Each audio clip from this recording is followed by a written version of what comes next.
Hello guys and welcome back to my channel. It's been such a long time and of course we're again in a different location and streaming, well, not streaming, recording. I was actually meant to do it a long time ago, probably like a week ago, since I came back from Sweden and saw all the amazing acts performing live. It was definitely an experience and I'm still editing the vlogs and just, there's a lot of stuff that happened and I just really wanted to take some time to just take it all in and honestly just have time to digest of what exactly happened this year in Eurovision. Before this, I did a video which was called Top 10 Before the Live Shows. I did it just before I went to Sweden. And that was on purpose because I really wanted to see how much and how different would be my top 10 if I were to watch it live, and then would it be the same? So if you guys are not aware, I was actually there as media press. So I was able to watch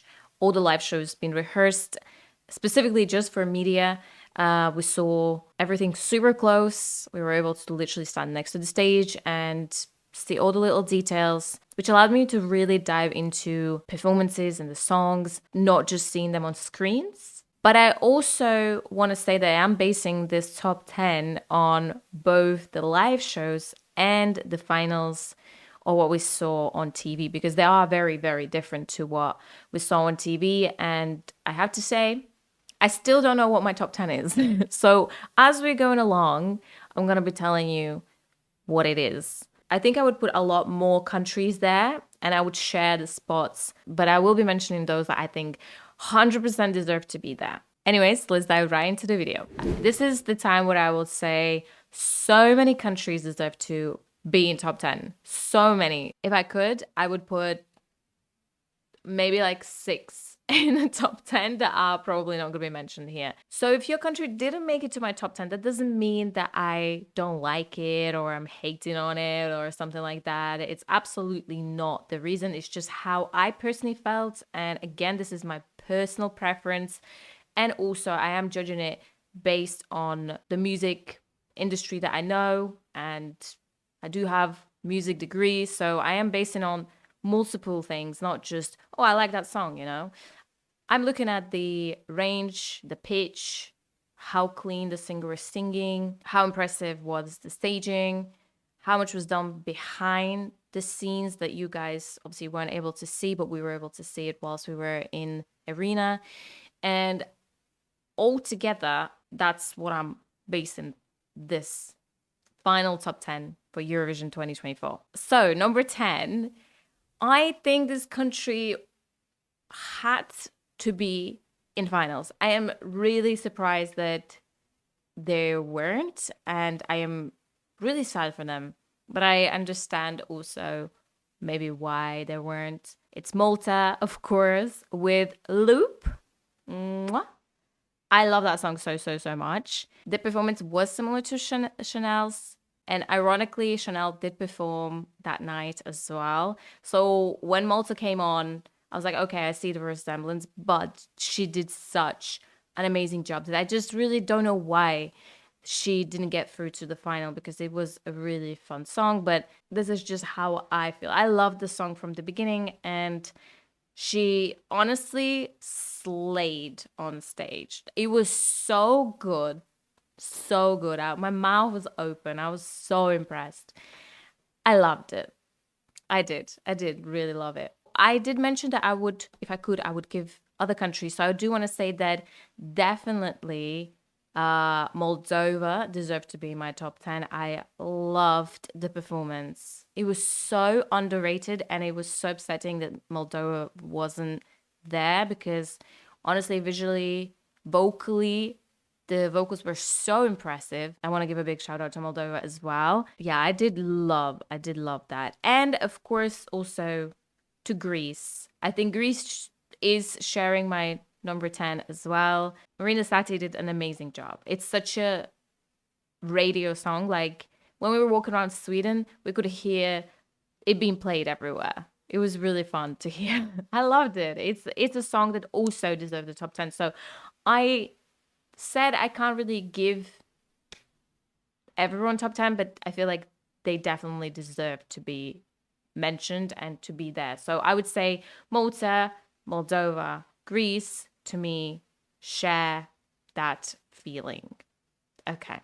Now we're going to go into a little bit more serious thing. And I will say that the number 9, I will be now going on to just singular countries. Although I do feel like there's a lot more of the other ones that I would mention and say that I love their performances. Georgia, for example. I loved it as well. So I would say Georgia is also there. Oh my God. Okay. I need to calm down. So yeah, Georgia, I really loved it. So I would say Georgia and Armenia is my number 9. Yes, I'm sharing the countries again. I'm breaking the rule, but I don't care, okay? I just loved it. I think when the last bit of Firefighter came on, when she was standing and like, it just felt so powerful to me. I loved the staging. I loved, I don't know, I just loved how it empowered me and the feeling that it gave me.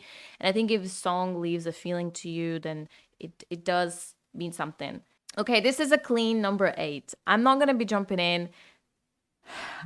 I'm going to be like super clean. Like, I promise, from now on, it's going to be singular countries. So the number 8 goes to Portugal. Oh, yes. That song was vocally performed, I would say, one of the strongest vocals in competition. So clean to the T. It was just so perfect. I couldn't even hear one note that wasn't right when it came to the finals. I could hear everything sang so perfectly and so well that, yeah, Portugal deserves to be there. And I'm not surprised the juries voted high Portugal as well. I understand that it's a slower song and not everybody's going to be vibing with it, but we have to appreciate the difficulty of singing that song and performing it the way it was performed. It was really, really good. Okay, my number 7. Have to say, this song, I loved it. It was just the way I saw it on TV, and it was the same way in real life. It was good. I could listen to it over and over again. So Lithuania is getting my number 7, and it's still stuck in my head. It's still playing. Okay. I love it so much. So listener, if you come to Latvia, please come to Latvia, because I just want to sing and I want to see more. I want to see more. So at the end of the video, I will be showing you guys what my original before the live shows top 10 was and how it changed massively to this top 10. It has. It really has. I never thought that I would put my number 6 as Ireland. But Ireland, although the music is not for me, I'm not a big fan of that sort of music, or like, it is a very, very scary for some people that grew up going to church maybe. So it wasn't, I mean, if you don't dive into the song and the meaning like we do, the analysis and the reviewers of the songs, or people who are really invested in Eurovision, then it might have been a lot for you to see, but watching it and seeing it performed live, just how well it was done, that it looked like MTV video, because it was only one shot, guys. Remember, this is live. But to be able to do it so well, I've not seen even the biggest superstars do it this well with one shot. And we're talking about big names.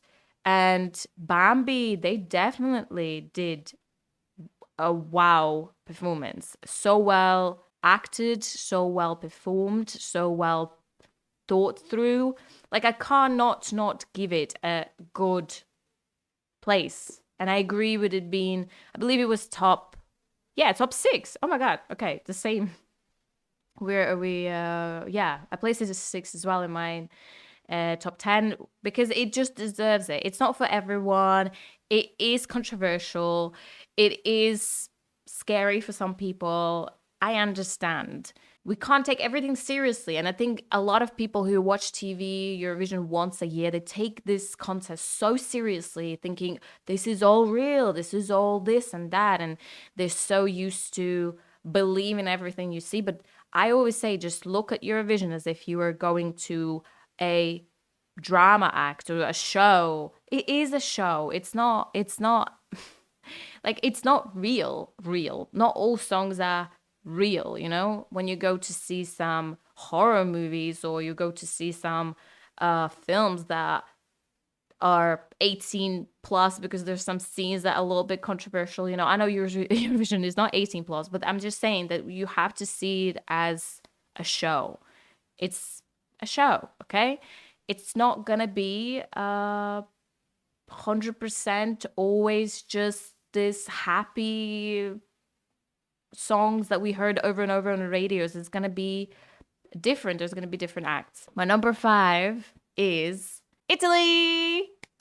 Angelina. Wow. I have to say, I wasn't a fan as much as I was when I was watching her on her own stage. When I saw her semifinals performance, I was a bit sad. I was a bit underwhelmed because she lost that momentum of just her on stage, and where people were like dropping jaws of thinking, how did you just do that being on your own? And that's what was missing at her semifinals. But then they changed her clothes. They also made the dances not so visible. I mean, I just feel like she could have just done it on her own. And all of these visuals, they were beautiful, don't get me wrong, but she was lost in them. And I was really worried that in finals, she might not do so well. But she did do amazing. I think the final performance was the best out of all of the rehearsal ones and semifinal ones. That last final one that we saw on TV was definitely the best, and it was really, really, really good. Like, good. I loved it. Don't get mad at me for this one, because this next one is my number one, and it's still my number one. I wanted them to win, okay? I wanted them to win. I'm just going to say it. Croatia is my number 4. Yes. Don't get mad at me, because I'm going to explain you why. Croatia is my number 4. Number 4 because the performance was great. It's just such a catchy song. You want to like just sing along to it, dance along to it, have fun with it. And I love it. And it is my favorite song, okay? I wanted it to win. I wanted it to win so badly. You could see my reaction when Croatia didn't get first place. I was happy for Switzerland, but I was also sad because I loved Croatia so much. However, when it came to watching other performers and what they did with staging, Croatia didn't do much different to the final performances. And I think that's where that jury vote was lost, because juries are looking for something more complex musically, you know, higher ranges, different ranges. And that's just how it is. That's why juries exist. They're marking based on music, you know? At least this year they were. Usually it's very geographic and political, blah, blah, blah. Okay, but this year they were good. I actually was very happy to see that they didn't vote for the neighbors, and that they actually voted for what I would say I would agree with, you know, musically speaking. But when it comes to my heart, my friends, I wanted Croatia to win so badly. I was rooting for Baby Lasagna till the end. And I'm really sad, obviously, that he didn't get the win. But if I'm just marking out based on performances, then Croatia was my number 4, because I was expecting more from staging. It just felt like there wasn't really much momentum. It was melodically very similar, and it was just lacking that little bit of, you know, that little bit of, a little bit more bass, a little bit more show, a little bit more different visuals. But again, I am sad. I am very sad that Croatia didn't win. Yeah. Anyways, moving on to my number 3. My number 3 is Ukraine, because honestly speaking, emotionally and visually, it was really, really beautiful. The amount of thought, idea, the angles, the transitions, it was so well thought throughout. And the beautiful shot where she's standing in this like golden light and looks like Teresa, you know? It was just so smartly done and so beautifully done. And I loved that song from the beginning. It was one of my favorites. And again, if Ukraine won, I would have been I wouldn't have been sad. I would have been happy too. Ukraine deserved the votes that they got, and I agree. I agree with the high votes from public. Surprised that the juries didn't give Ukraine that many points, but it was yeah. I think it's pretty fair where it stands in the rankings. So my second place is very different from my original top 10 before the live shows, and I have to say I didn't expect that I would like the song as much as I did, because I heard a lot of slower songs and ballads and, you know, but then France, yes, France is my number two, came through with the insane vocals, insane performance. And when he is coming to do this a cappella bit, and I was in arena, and it filled the whole arena with this most beautiful pitch perfect sound that I loved, that I cannot not give France second place. I think when it comes to music and just marking it by the talent and what was done, then I say that France definitely, if they won, I wouldn't be surprised, because Slimani did an amazing job. Like, seriously. It was amazing. My number one is Croatia. Yeah, well, yes, it is, but no.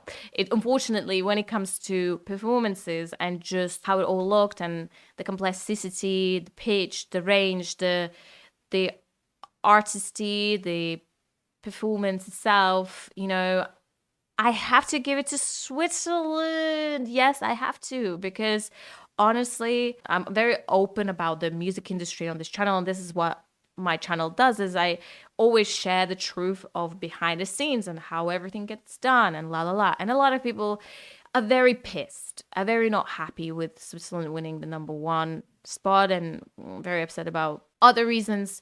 But if we speaking just musically, I have to say that the singing range, maybe the song is not for you. It wasn't my favorite song. I have to be honest. I ranked it. It was in my top 10, but it wasn't my number one when it was before the show. I just appreciated the art part of it and the different genres and vocal range that I saw in a music video.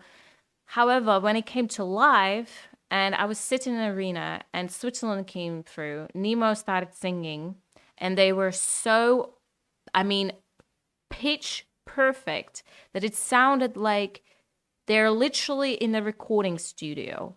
Like, it's a studio version. Like, they're not even singing. That's how insanely clean this person sounded. It was so bizarrely impressive that I was sitting there and thinking, is this real? Are they actually singing? Like, is this actually, like, are they opening the mouth, or what's happening? Because it was so good. So good. And then they stood on this platform that was spinning at the same time as they were hitting the highest pitch possible. I don't even know what note it was, but it's something that I say 95% of people would not be able to sing so clean. I can't sing it. I can't. I can't sing those notes. Whatever, the opera notes, the musical notes, I can't sing it. Like, it's just so difficult to have that pitch, and also rapping at the same time and moving, doing jumps and trying to keep the balance. And no, there are no magnets. Nemo confirmed there are no magnets in the shoes, and that just shows to me the bizarre, insane talent that this person has. And I know a lot of people have their personal views, and they have personal beliefs that really disagree with them, to give Nemo that, wow, you've done a really good job, because it just, something is not sitting right with them. But listen to me, I'll be honest, like, if you just put your, song might not be your cup of tea, that's fine. I said I don't really like the song myself as much as I do other songs, but I appreciate the song. However, when it comes to the performance and what they did,